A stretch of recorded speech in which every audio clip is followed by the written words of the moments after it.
जैसे जैसे अनलॉक में नरमी बढ़ती जा रही है, लोग भी बड़ी तादाद में बाजारों का रुख कर रहे हैं, लेकिन अनलॉक के दरमियान भी पाबंदियों पर अमल जरूरी है। एक तरफ खरीदारों के बढ़ने से ताजिरों में हालात बेहतर होने की उम्मीद है, तो दूसरी तरफ वो खुद भी इस बात का ख्याल रख रहे हैं कि इनकी दुकान पर ज्यादा भीड़ ना हो, क्योंकि इंतजामिया कार्रवाई से गुरेज नहीं कर रहा है। इस बात का इम्कान है कि दिल्ली में अनलॉक में मजीद नरमी का आज दोपहर बाद ऐलान कर दिया जाएगा।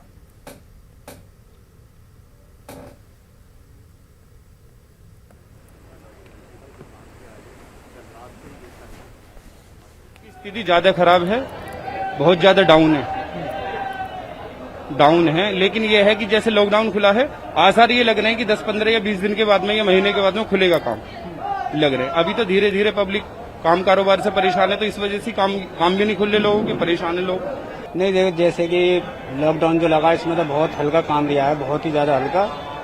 लोग बाग जो बहुत परेशान है, जो लॉकडाउन लगा, लेकिन अब अल्लाह का शुक्र है ये लॉकडाउन खुल गया, धीरे धीरे काम भी बढ़ रहा है और लोग बाग इसका पालन भी कर रहे हैं। यहाँ पर मास्क फास्क लगा के आ रहे हैं, कोई ऐसी बात नहीं है परेशानी वाली, और काम अब धीरे धीरे बढ़ रहा है। प्रशासन ये है, जैसे किसी दुकान पर 10 आदमी या 5 आदमी इकट्ठे नहीं हो सकते, होते हैं तो प्रशासन फौरन एक्शन लेती है, फौरन एक्शन लेती है, पुलिस वाले आ जाते हैं, चालान काट देते हैं, तो इस वजह से भीड़ इकट्ठा नहीं होने देते।